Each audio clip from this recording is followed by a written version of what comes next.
¿En qué estás? Mira, en este minuto estoy trabajando con Eugenio Tella en una idea de hacer algunas publicaciones respecto a su obra, pero también en torno a la idea como de un libro de artista. Es un proyecto que estamos compartiendo con Francisco González Vera y de alguna manera Eugenio, el encargo que nos hizo es, por una parte, tratar de escribir sobre lo que ha sido su cuerpo de obra en el marco de una producción pictórica y gráfica de más o menos 40 años, y por otra, ver la posibilidad de editar un libro o una publicación en donde él en los últimos años se ha concentrado en la estética del collage. Entonces, eh, estamos dándole forma a eso y de hecho Eugenio aparentemente va a venir el próximo mes, junio, a conversar más ya calmadamente en torno a qué tanto ha avanzado él respecto a los collages que está haciendo para este supuesto libro de artista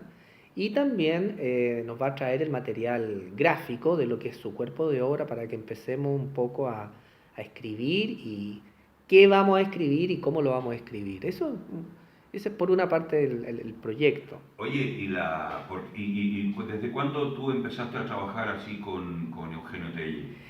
Mira, con Eugenio tenemos una relación así de amistad de más de 20 años. Yo cuando estaba estudiando arte en la Católica, ya conocía su trabajo porque yendo yo en el colegio, o sea, en los 80, tuve la suerte de ver su primera exposición en la Galería Carmen Walk y me impresionó mucho. Entonces, eso fue el año 86, 85, en algún minuto conseguí su dirección en Canadá, le escribí y él amablemente me mandó sus catálogos de esa época. Entonces ahí, cuando él vino por ahí por el año 88, 89, me invitó a almorzar al departamento de su hermana y ahí nos hicimos amigos.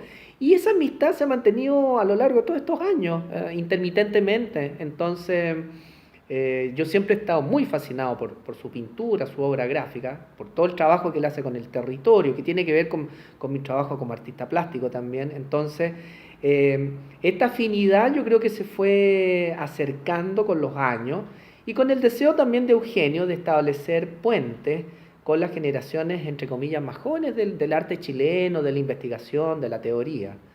Y a partir de eso yo creo que los últimos 4 años como que regularmente nos escribimos, nos llamamos. De hecho, yo el año pasado estuve con él en París una semana, conversando, discutiendo, viendo su archivo de obra y pensando qué hacer con su trabajo. Porque yo he conversado con él, le hice unas entrevistas en unos audios que no sé dónde encontrar hoy día, y hablábamos, claro, nuestro interés era así como historiográfico, siempre yo le preguntaba sobre los años 60 y su partida de Chile, o sea, un capítulo que a mí me parece muy importante, fascinante, por el París al que él llega Exacto, en el exacto. 62. O sea, es muy impresionante que hable de eso. Mira, hay una parte muy bonita en las conversaciones que tuvimos los dos en París el año pasado, en donde él instalado en el taller de Hayter, como ya el jefe de taller, en algún minuto Hayter le dice, Eugenio, quiero que mañana vengas temprano al taller, porque va a venir una muy querida amiga mía a pedirte un favor. Entonces Eugenio me dice, mira, yo todos los días llegaba, qué sé yo, a las 9 de la mañana al taller, pero ese día particularmente llegué a las 8:30. Y efectivamente a las 9 de la mañana apareció una persona baja, muy, muy callada, y resultó ser Henri Petit.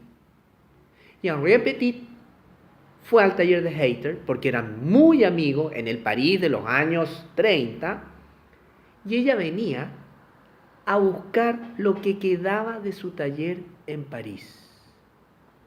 Entonces me dijo, yo tuve la misión de acompañar a Henriette a un edificio que estaba prácticamente clausurado después de la guerra, que me dijo era una cuestión inhabitable. Ella entró a este edificio que estaba en ruina, logró dar con lo que era su taller y de ahí de su taller me dijo sacó obras de arte y cosas de ella que me dijo, yo no sé dónde terminaron. Lo que yo sí te puedo decir es que ella me regaló los primeros números de esta revista Beaux Arts, me dijo, en donde salía Picasso, Gris, Braque, que hoy en día me dijo son números de biblioteca, de coleccionista, y que ella me los regaló, me dijo, porque me preguntó, ¿los quieres o los voto? No, le dije, yo los quiero. Bueno, me dijo, me regaló todas estas cosas, y ella logró recuperar lo que quedaba de su taller, pues me dijo. Ese fue mi encuentro, me dijo, en París, con el arte chileno, que era para mí algo que yo en algún minuto en la Escuela de Bellas Artes escuchaba, pero que de alguna manera no entendía o no conocía, porque, claro, Luis Vargas Rosa en la época mía era el director del Museo de Bellas Artes, Henri Petit estaba encerrado en su casa, ya no pintaba, y finalmente la vine a conocer a ella en París. Y a Ese, otro que él conoce en París es a Juan. exactamente, exactamente, A exactamente, Juan Downey. claro. Bueno, la historia con Downey es maravillosa porque, bueno, esa me la contó en París, me la contó también en Santiago. La amistad entre Telles y Downey es una amistad que sobrepasa lo artístico. Eso es muy importante recalcarlo.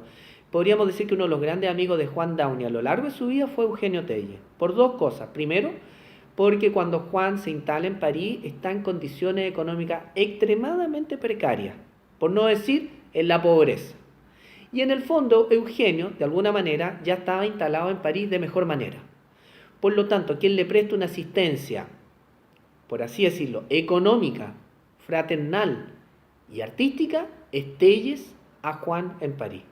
Entonces, juntos, de alguna manera, inician un recorrido en donde, y esto es bien importante recalcarlo, en donde Juan, en el París de los 60, ve que el grabado tiene una posición ineludible en el arte de ese minuto, o sea, tiene un lugar que después lo pierde a finales de los 70, por todo el fenómeno de las galeristas, que hacen que los pintores hagan grabados y eliminan a los grabadores y los convierten en master printer.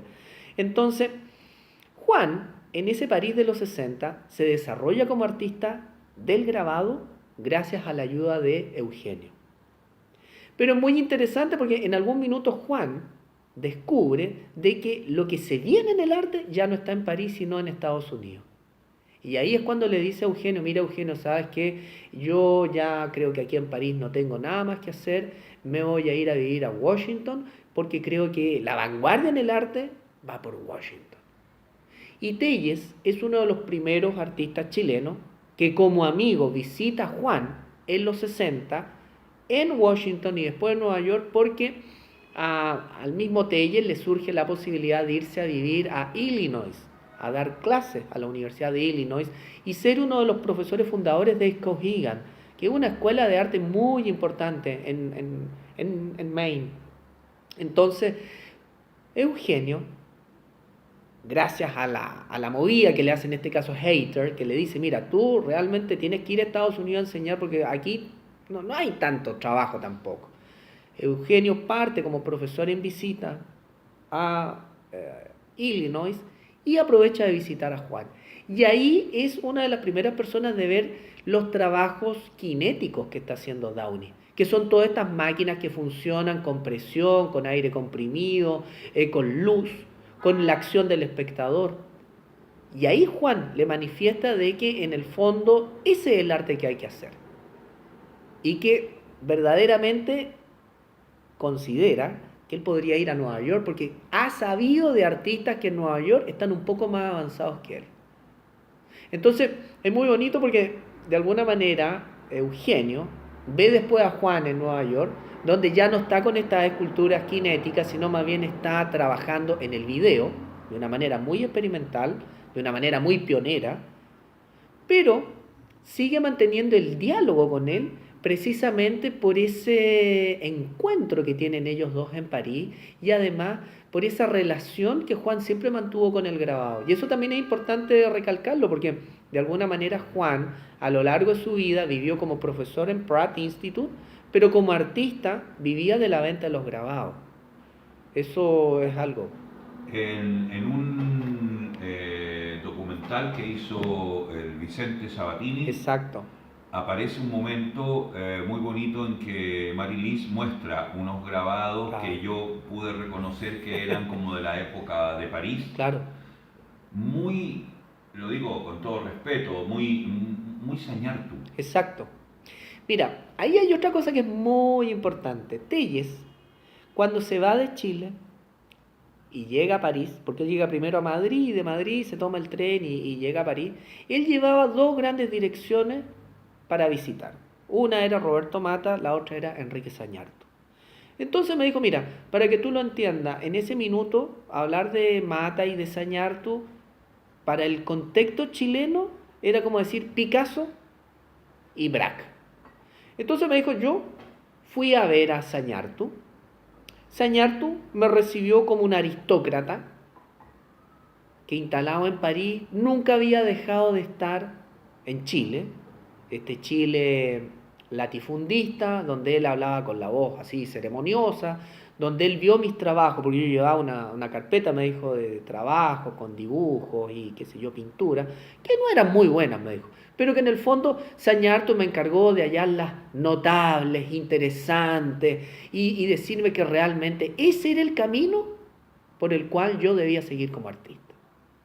La impresión que a mí me dejó el encuentro con Zañartu una mañana en el París de los 60 fue la sensación de haber estado como una especie de ministro, de director de algo, pero que después de un tiempo no me significó gran cosa. Sin embargo, cuando yo fui a ver a Mata, que podría ser como Picasso, lo primero que me sorprendió es que me abrió la mucama. Y me habló en un perfecto francés que qué quería. Y yo le dije, mire, tengo una reunión con el señor Roberto Mata. Y bueno, me dijo, a las 10 de la mañana estaba sentado en un living precioso, con un cuadro de Duchamp, me dijo que nunca más he vuelto a ver, esculturas de Max Ernst. O sea, me dijo, Mata, en su departamento en París, tenía un pequeño museo de arte moderno, con lo mejor que se había producido en ese minuto en París. Bueno, me dijo, la mucama, después que yo me acomodé, me dijo, ¿qué quiere tomar? ¿Té, café, whisky? Y yo dije, un whisky. Entonces a las 10:15 estaba sentado de pie de encima con mi carpeta de obra tomándome un whisky. Y a los 15 minutos aparece una persona de baja estatura, vestido de manera impecable, que más que un artista, me dijo, parecía un funcionario público, hablando a chuchá limpia y diciéndome, ¿tú eres Eugenio Telles? ¿Qué vienes a hacer acá, chico? Muéstrame tus cosas. Inmediatamente me dijo, yo le mostré mis trabajos y Mata me miró y me preguntó, mira, chico, tú cuando dibujáis o cuando hacís arte, ¿te has visto alguna vez la pichula? Y yo me dijo, entre el whisky, el nerviosismo, estar frente a Mata, le dije, no, mira, me dijo, cuando uno va a hacer una obra de arte, es bueno, si va a dibujar la pichula, mirarse la pichula. Y Mata, en presencia mía, se bajó el cierre, me mostró la pichula, me dijo, hay que mirarse la pichula para hacer una obra de arte. Sobre todo si un retrato al pico. Y yo, atónito, le dije, sí, en realidad, ya, mira lejos, esto no está malo, pero tenéis que mirarte la pichula si vais a hacer estas cuestiones. ¿Te queda claro? Sí, ya, que te vaya súper bien. ¿Quería otro whisky? No, muchas gracias. Chao, chao. Entonces, después que él me contó esto, le dije, bueno, ¿y qué hiciste? Mira, me dijo, a partir de eso, descubrí que si uno va a hacer algo, y sobre todo, si un retrato de la pichula, hay que mirarse la pichula, me dijo, porque hasta ese minuto yo hacía cosas y fantaseaba con esas cosas, imaginaba esas cosas. Y eso me dijo, a la larga no te conduce a ninguna parte. Mata en ese sentido me pareció, a lo largo de todos los años, me dijo, porque yo con Mata me seguí viendo, con Zañartu también, pero te podría decir que Zañartu me pareció que a lo largo de su vida siempre fue un maricón, un tipo que ocultó cosas, un tipo que se hacía el hueón, un tipo que finalmente decía una cosa y salía con otra. Mata me pareció un tipo notable, porque era frontal, porque era honesto y porque de alguna manera sabía negociar las cosas y era un tipo que, puta, todo el rato se miraba la pichula si iba a hacer un cuadro sobre la pichula, me dijo.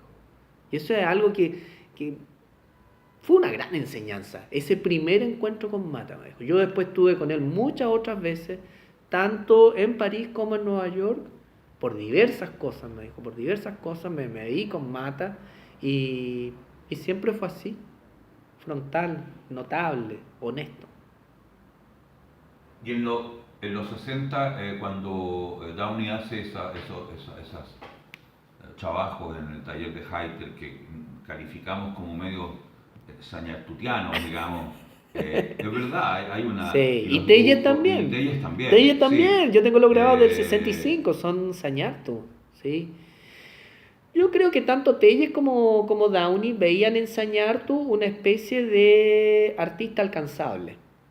En términos de que Mata, esto es una opinión personal, yo creo que Mata lo veían ya como un gran maestro, como una especie de Picasso en otra línea, y que de alguna manera no era tan fácil de alcanzar. Sin embargo, Sañarto estaba a una distancia que ellos visualmente podían alcanzar, discursivamente podían ponerse a la par con él, y también, hay que entenderlo, era un poco el arte que se llevaba en el París de los 60.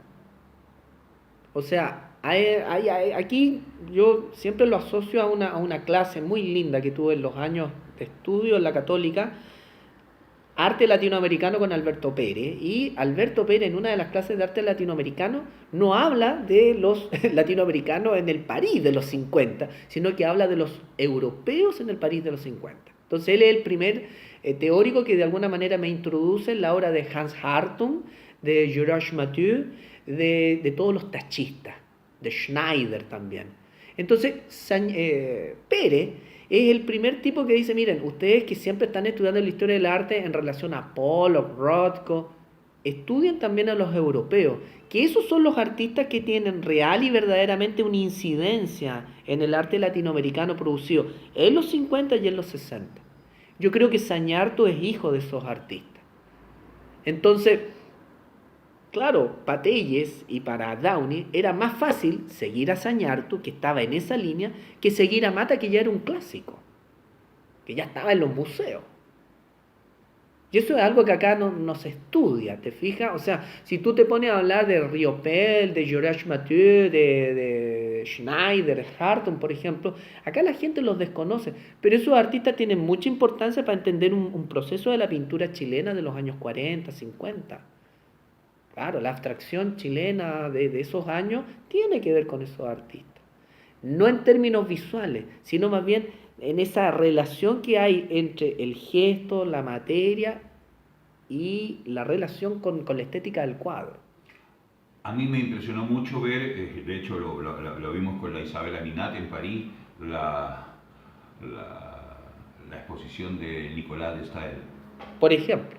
Y cuando vemos a Nicolás Stael y esos Claro, cuadros decimos, Gracia claro. Barrios. Es Gracia No Barrio. en términos de dependencia, sino de No, decir cómo ¿cómo es? efectivamente Claro, Nicolás Stael era claro, claro, uno de los pintores cuya obra claro. estaba en En Gracia Barrio. la exposición francesa de Manet de Claro, nuestros días en el año claro. 50 que pasó por el Sí. museo y que fueron todos los estudiantes a ver esa exposición Eh, años 50. sí. ¿Ah?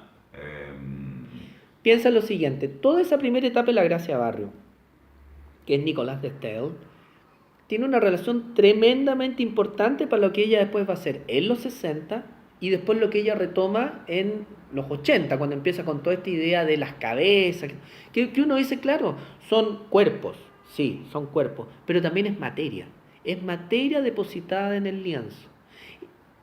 Todo eso que se pierde, porque hoy en día a la gente le gusta ver a la Gracia Barrio un poco de los 60, con estos rostros, con esta cosa que es Radical Woman, pero se olvidan del periodo que es tremendamente importante para ella y para el espacio creativo de la pintura chilena de los 60, que es esa fase abstracta de ella, que es tremendamente ilustrativa de lo que puede ser el estudio del color en la Chile, ya que se ha llegado a creer que en los últimos 30 años los artistas que utilizan color somos los hijos de Vilche, cosa que no es tan así porque en el fondo en los 60 habían artistas que también trabajaban el color como campo de estudio.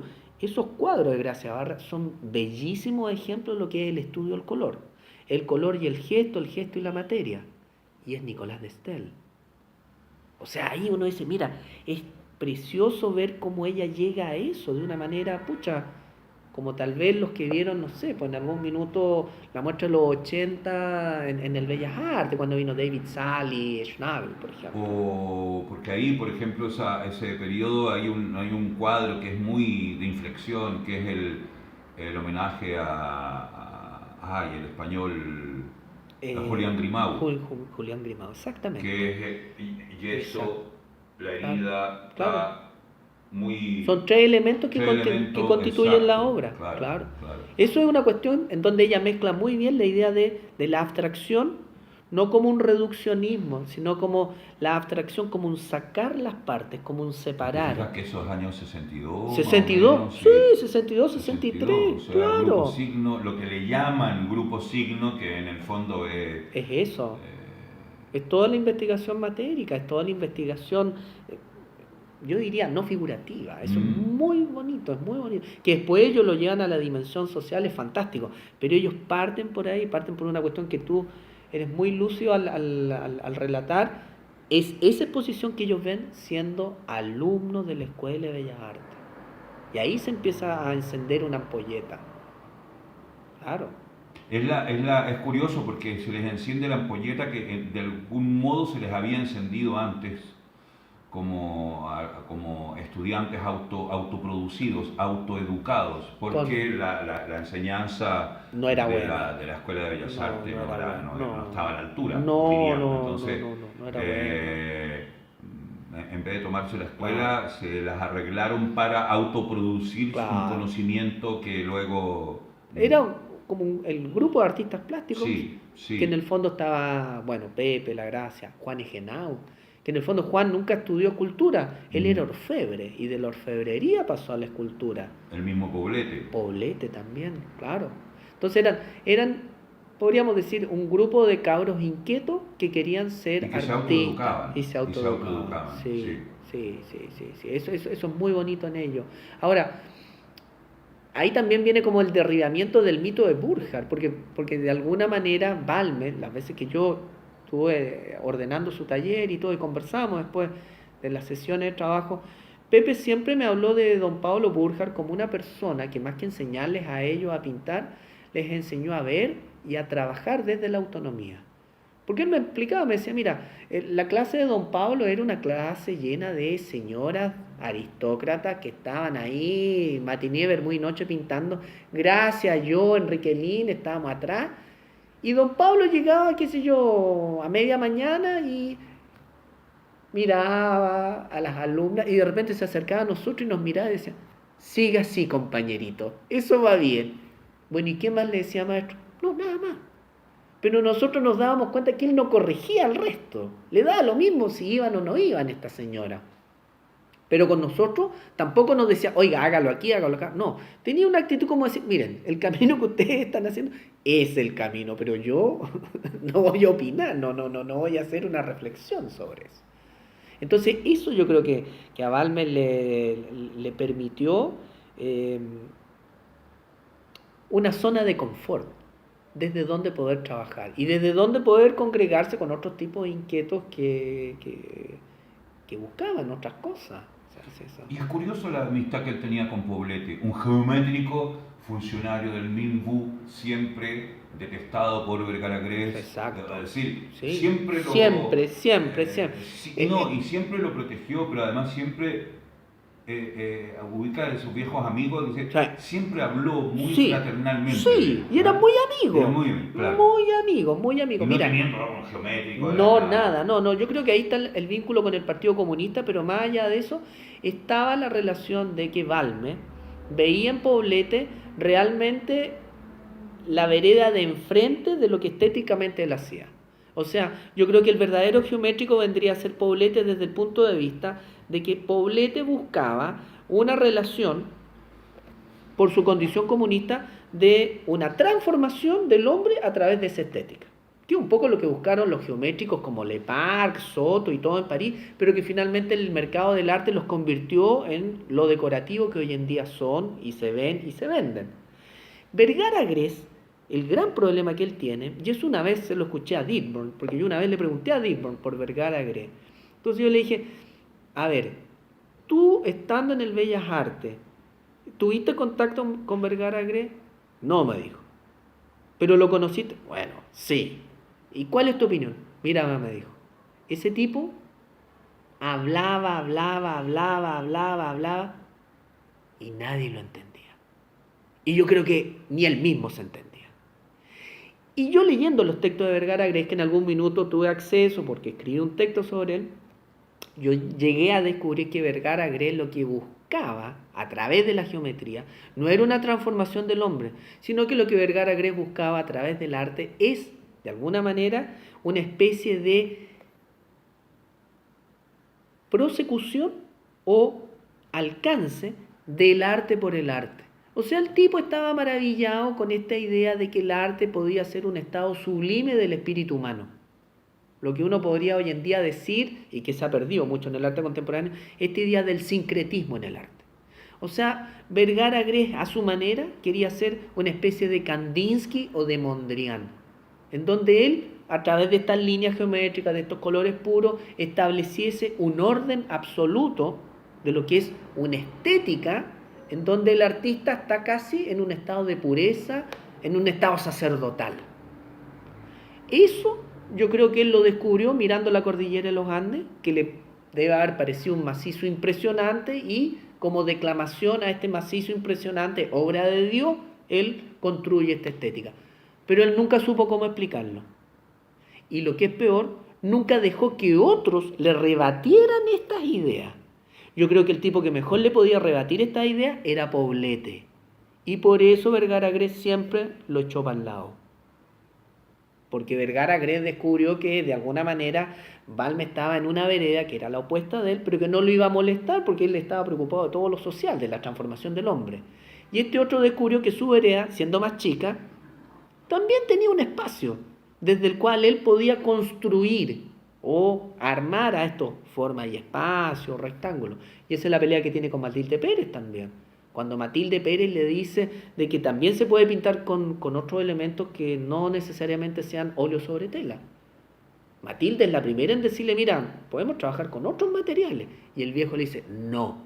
Claro, porque en el fondo para él pintar era un estado de comunión, un estado de elevación espiritual. Entonces Matilde Pérez en el fondo le dice a él, oye, podemos cambiar la hostia por la marraqueta. También podemos consagrar el cuerpo de Cristo de esta manera. No, y él la echa. Entonces el viejo finalmente quedó solo. Solo. Y la relevancia del viejo, pucha.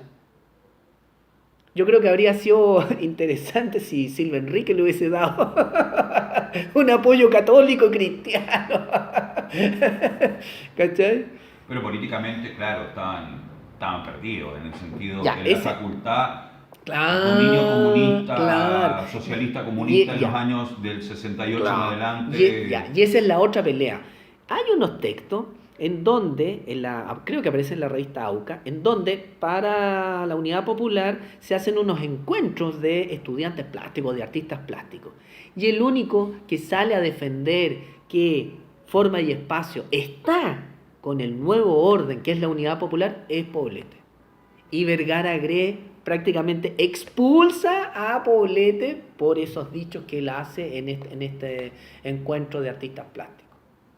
Entonces, claro, finalmente cuando viene el golpe militar, Vergara Grés queda como el facho. Porque también hay que recordar que Vergara Grés nunca enseñó pintura en Bellas Artes. Él era profesor de pedagogía. En la Escuela de Bellas Artes habían dos líneas de trabajo. La línea que eran los artistas visuales y la línea que iban por la pedagogía en arte. Por lo tanto, los profesores de pintura estaban divididos entre los que enseñaban a los futuros artistas visuales y los que enseñaban a los futuros profesores de artes plásticas. Carmen Piemonte, que fue alumna de Vergara Grés, lo explicó muy bien en un encuentro hace un par de años en la Galería Rojo, donde ella señaló que ella siempre quiso ser artista, pero por una presión familiar, sus padres la autorizaron a ir a la Escuela de Bellas Artes y ella, por lo que era segundo medio de ahora, entró a la Escuela de Bellas Artes, pero en esa época se era alumno libre porque uno estaba en lo que hoy en día es como la Escuela Experimental Artística, que era un liceo en donde iban los futuros músicos, los futuros literatos, los futuros, qué sé yo, artistas plásticos. Ella hizo tercer y cuarto medio en este liceo, era alumna libre en la Escuela de Bellas Artes, pero cuando ella llegó a cuarto medio y ya podía ser alumna de la Escuela de Bellas Artes, su familia le dijo que tomara la línea de la pedagogía. Y ahí ella entró en contacto con Vergara Grés, que era el profesor de los futuros estudiantes, profesores de artes plásticas. Y ahí estaba Vergara Gre, estaba Jimena Cristi y otros más. Por lo tanto, al interior de la Escuela de Bellas Artes habían dos categorías de profesores. La primera categoría era Balmes Barrio, Eguilú, que formaban a los futuros artistas visuales de Chile. La segunda categoría, o serie B, era Vergara Gre y otros que formaban a los futuros profesores de artes plásticas, que iban a terminar dando clases en los liceos. Entonces ahí también se genera una situación que Vergara Gre nunca supo trabajar, porque él también pudo haber dicho, bueno, tengo la posibilidad de formar artistas para los colegios, pero que van a tener una transformación social, o van a producir una transformación social. Y Poblete en ese... Poblete en ese entuerto era del otro lado, Claro. era serie A, claro. Lo mismo que Ortúzar. Lo que ocurre es que después, hace unos cuantos años, ha habido como una inflación del geometrismo en Chile, como tratando de inventar una situación que tampoco corresponde a la historia y la exposición de Poblete incluso y la exposición de Smith, curiosamente curada por el hijo de Poblete, Claro. creo que sostiene unas inflaciones que no corresponde. Historiográficamente no. Mira, hay que entender dos cosas. James Smith, como artista plástico, era un artista plástico que funcionó en el Chile de finales de los 50 y comienzos de los 60. Hasta ahí James Smith no es ni malo ni bueno, es uno más de los artistas que hacen abstracción en ese minuto. En esa bolsa cabe, por ejemplo, Iván Vial, que era un bailarín del municipal, que era profesor de la Escuela de Bellas Artes, y que porque en ese minuto él había tenido la suerte de que por una amistad había ganado la beca que Nemesio Antunes le había dado a Nueva York, se había instalado en Nueva York, había descubierto el arte cinético y volvió a Chile haciendo arte cinético, arte geométrico, etc. Mismo caso que pasa con Ortúzar, que vuelve en lo mismo. Hay que ver toda la obra de Ortúzar anterior a eso, que es una obra matérica basada en los petroglifos del Chile milenario del norte de Chile.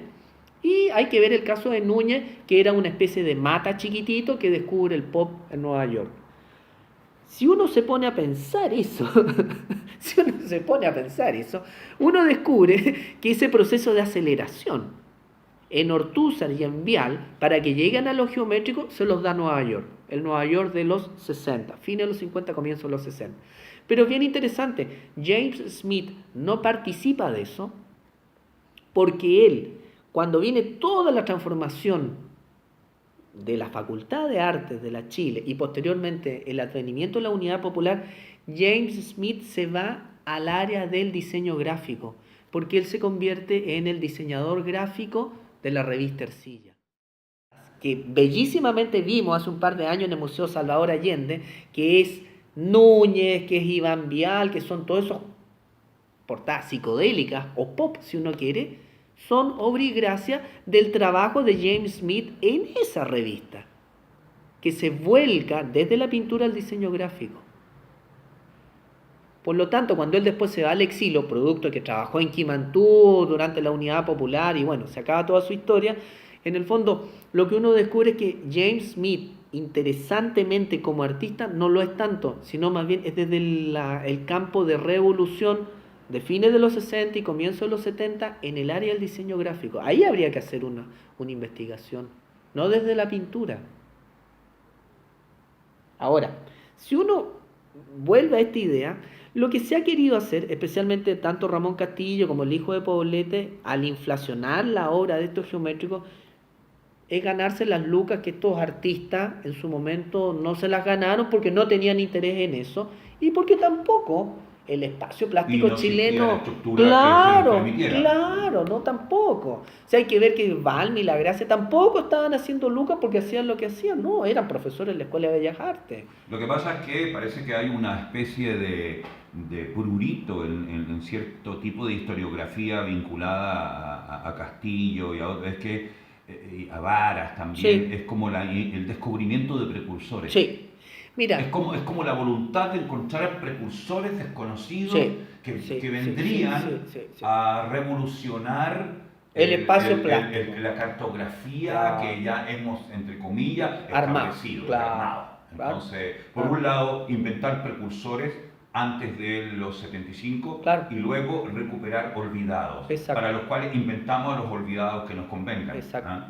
Para Exacto. mí la exposición de Iván Vial y esta son las más horrorosas que he visto. Son pésimas. En términos de incluso producir un daño a la memoria de los propios artistas, Claro. porque los pone en una situación en que la obra no da para sostener las hipótesis que Castillo, Poblete y otros sostienen hoy día. Exacto.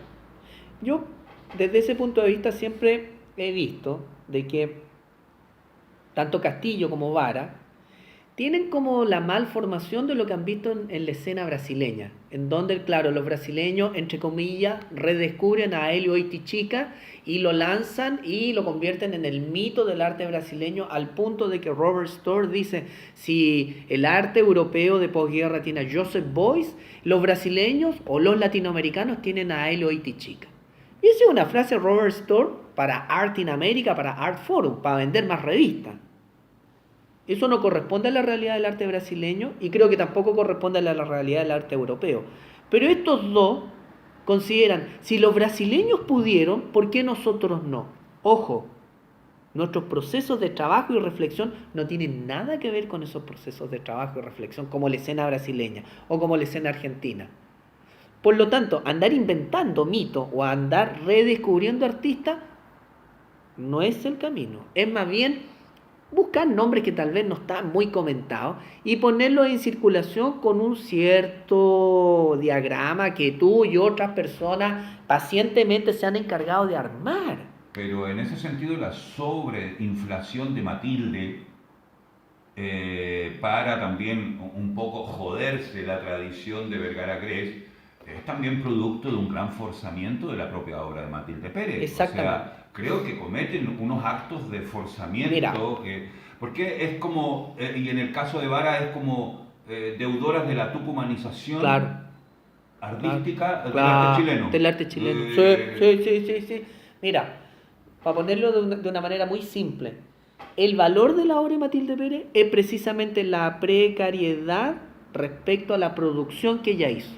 Por lo tanto, si ellos hubiesen sido, tanto la familia como los que escribieron en torno a ella desde un comienzo, hubiesen tenido la capacidad de decir, mira, Matilde Pérez fue capaz de hacer 120 obras entre pinturas, dibujo y grabado, en relación a Soto que hizo 100.000 o Cruz 10 que tiene 500.000 de obras, se habría potenciado mucho más que como está ahora.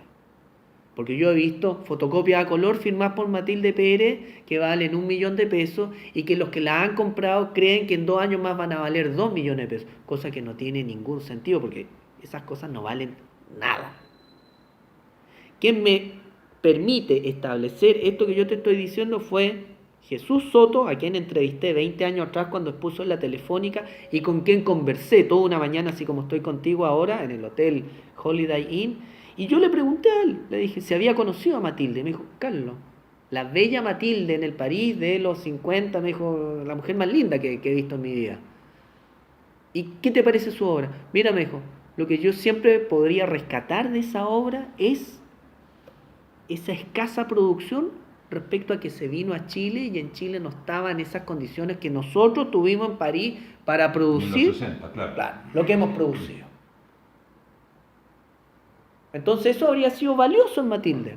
¿Por qué en tu trabajo siempre tuviste esa mirada sobre, porque era tu propia ensoñación sobre un geometrismo latinoamericano en que hiciste esos trabajos en la playa de Santo y después como el azulejo como y todo. que tenías una especie de sobredeterminación brasilera. Sí. Se debe, bueno, a que la mitad de mi familia vive en Brasil, mis tíos, mis primos, bueno, ahora los hijos de mis primos, todos. Y yo muy joven empecé a ir a Brasil y empecé a conocer la escena. Tuve contacto gracias a ti con Regina Silveira y después con ella, con otros muchos artistas, amigos.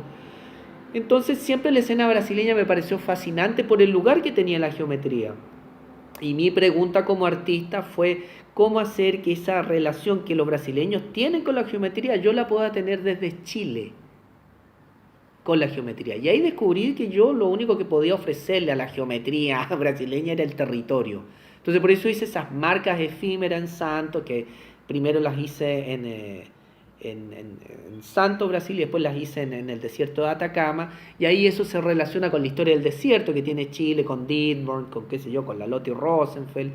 Y después, bueno, yo lo llevé a esta idea de Malevich y el azulejo y la foto, y después, bueno, a la pintura también, pero siempre desde un campo territorial, o sea, desde el punto de vista de mi trabajo plástico, yo me siento tremendamente cercano a Vilche por el estudio del color y por los desplazamientos del grabado, más que a Vergara Green, más que a Ortúzar, que son artistas que yo he estudiado. Y quizás lo más bonito, que es una reflexión que el otro día discutimos con César Gabler, es que a comienzos de los 90, cuando yo me empiezo a desarrollar como artista, el hecho de que yo fuese geométrico era una excentricidad, como que un artista llamado Paul Béchat, que ahora falleció, se dedicara al dibujo como lenguaje autónomo. Mientras los otros artistas trabajaban en prácticas que ahora están más en boga y más desarrolladas, Paul en el dibujo, yo en la geometría y otros, qué sé yo, haciendo videos, éramos excéntricos, pero éramos aceptados por esta masa porque finalmente era una opción, ¿te fijas? Ahora, si tú vas hoy en día a las escuelas de arte, todos son geométricos, todos son arte y política, pero es un discurso que no tiene ningún sentido porque carece de las vinculaciones formales, sentimentales, afectivas, qué sé yo, que en el caso mío y de esos otros artistas se dieron.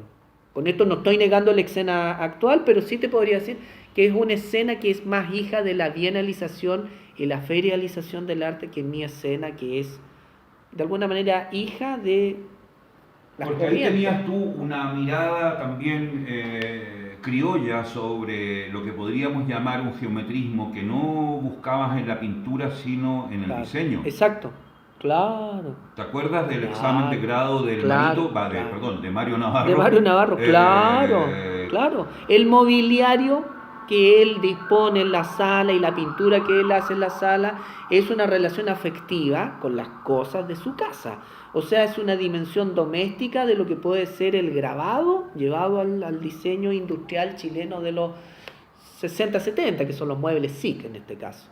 Claro, claro. Desde ese y punto... no es la estética Galería Sur. No, pues. Es que eso marca... No, para nada, no, para nada. Mario, en ese sentido, y es muy bonito lo que tú dices respecto a cuando se inaugura el Centro de Arte Cerrillo.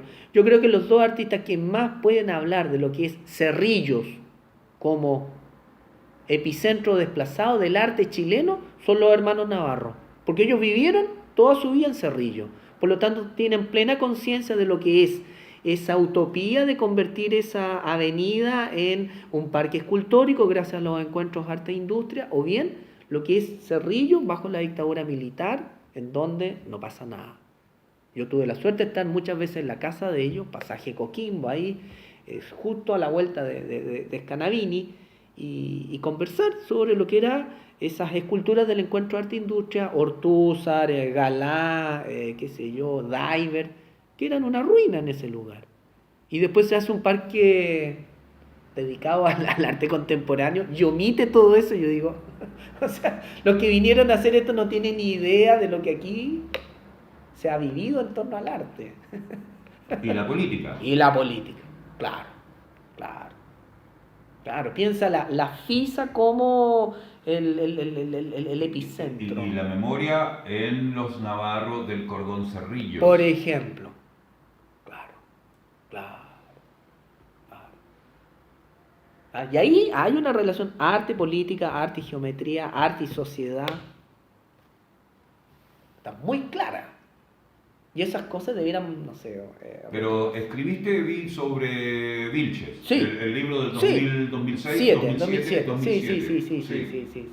Bueno, escribir sobre Eduardo es escribir sobre un amigo hoy en día, es como escribir sobre Telle. A mí lo que me pasa con Eduardo es lo mismo que con Telle. En el caso de Eduardo, él fue mi profesor, pero después nos hicimos amigos, colegas. Yo siempre cuando escribo sobre Vilche escribo no con la distancia que podría tener sobre un artista que me pide un texto, sino más bien escribo con la cercanía de alguien que ha tenido la suerte de estar en su casa, de conversar con él, de conocer su obra.